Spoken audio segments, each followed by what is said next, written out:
Today, American Express is one of the most recognizable brands in the world, but you may not be aware that it didn't begin as a charge card company, and it certainly did not begin as a luxury brand. In fact, when it was founded in 1850, its business involved freight wagons, railroad shipments, and the transportation of valuables across a rapidly growing nation.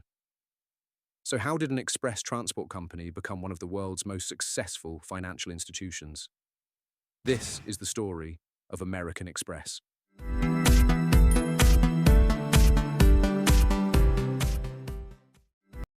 Buffalo, New York, 1850.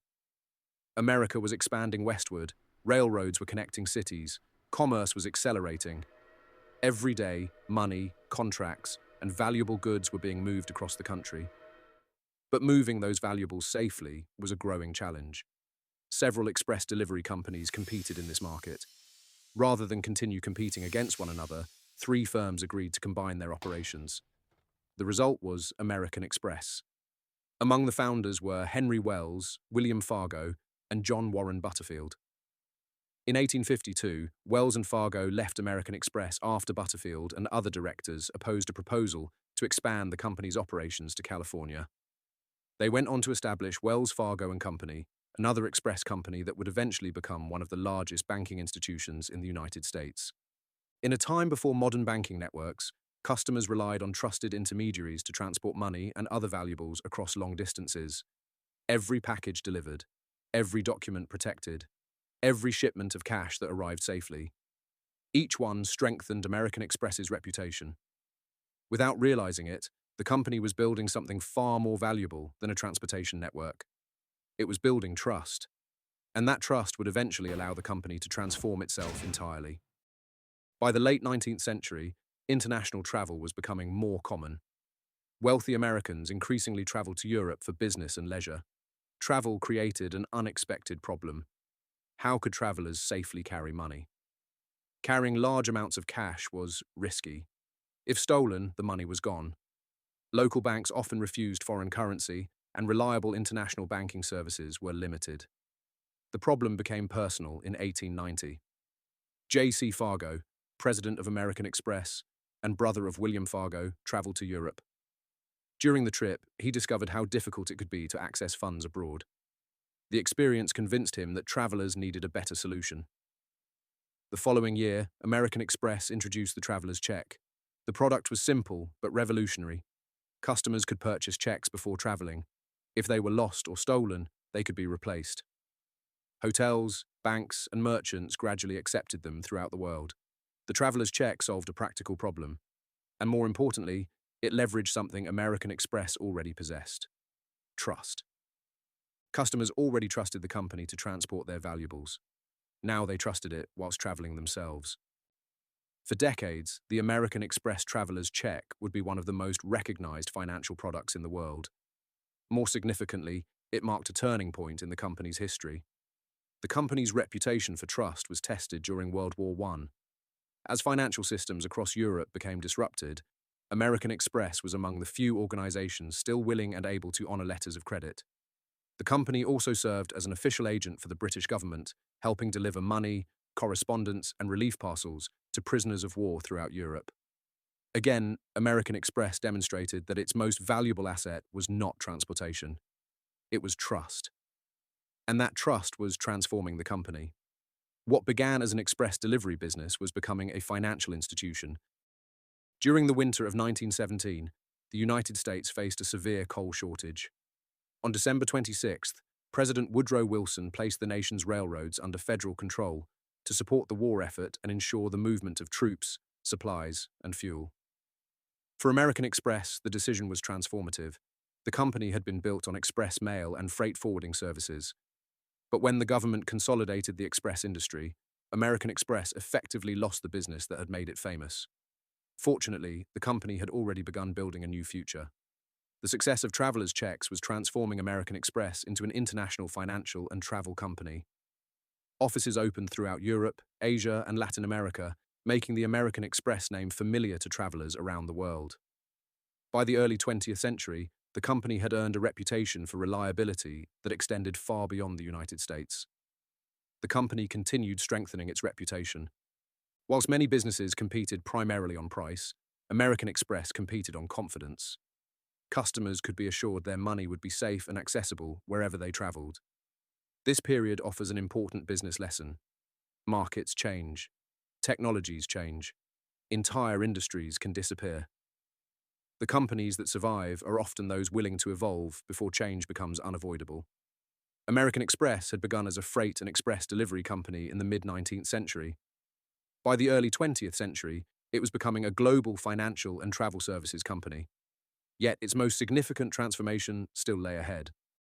After World War II, America entered a period of unprecedented prosperity. Consumer spending increased. Business travel expanded. New financial products emerged. For years, American Express executives had discussed the possibility of launching a charge card. It was not until Diners Club launched its charge card in 1950 and proved there was commercial demand that American Express decided to enter the market. In 1958, the company launched its first charge card. Initially made of paper, it quickly transitioned to plastic. The card represented more than a new payment method. It represented a new strategy. Many competitors focused on serving as many customers as possible. American Express took a different approach. It focused on professionals, business travelers, and affluent consumers, people willing to pay for service and convenience. The company positioned itself as a premium brand. Membership carried prestige, and the card quickly became a status symbol. Rather than compete on price, American Express competed on reputation. The strategy worked. Card membership grew rapidly, and the company's brand became stronger than ever. By the early 1960s, American Express appeared nearly unstoppable. Then came a crisis that threatened everything.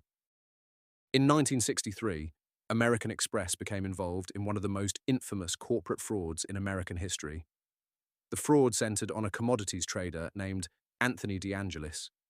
His company claimed to own massive quantities of vegetable oil. Loans were issued using those inventories as collateral.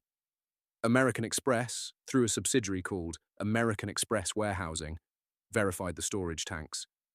On the surface, everything appeared legitimate. Investigators eventually discovered that many tanks contained mostly water. A thin layer of oil floated on top. Measurements suggested enormous inventories. In reality, much of the collateral simply did not exist.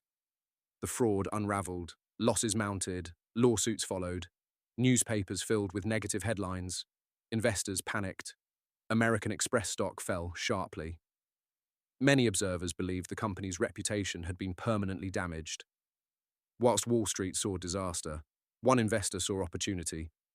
His name was Warren Buffett. Most investors focused on financial statements. Buffett focused on customers. He wanted to know if people had stopped trusting American Express. So he conducted his own research. He visited restaurants. He visited stores. He observed consumer behavior firsthand. What he discovered surprised him. People were still using American Express cards. Businesses were still accepting them. Travelers were still purchasing travelers' checks. The scandal had damaged the company financially, but it had not destroyed customer confidence. Buffett concluded that American Express possessed an asset that could not easily be measured on a balance sheet: its brand. He invested heavily. At the time, it became one of the largest positions in his partnership. The decision proved enormously successful. As the panic subsided, American Express recovered. The stock rebounded. Buffett's investment multiplied many times over. Today, investors often discuss competitive advantages, economic moats, and intangible assets. American Express remains one of the greatest examples of those concepts in practice. Buffett recognized that whilst physical assets can be replaced, a trusted brand is far more difficult to replicate. The decades that followed brought intense competition. Visa expanded, MasterCard expanded. Banks introduced countless new credit card products. American Express faced a choice. It could compete directly on price, or it could strengthen its premium position. The company chose the second path. It expanded rewards programs. It introduced premium travel benefits. It developed the Gold Card, the Platinum Card, and eventually, the Centurion Card. Airport lounges became part of the experience. Customer service became a competitive advantage. Membership became a lifestyle brand. Whilst competitors pursued scale, American Express pursued loyalty. Today, the company continues serving millions of customers around the world. Its products and technology have changed dramatically, yet its strategy remains surprisingly familiar. American Express still competes on trust, service, and reputation. The same qualities that made customers comfortable shipping valuables with the company in 1850 now encourage customers to trust it with their finances in the 21st century. For more than 175 years, American Express has reinvented itself repeatedly. What began as a freight company became a travel company, then a financial services company, and eventually one of the world's most valuable brands. The business changed, the products changed, the technology changed. But one thing remained constant. Customers trusted the American Express name. And in business, trust may be the most valuable asset of all.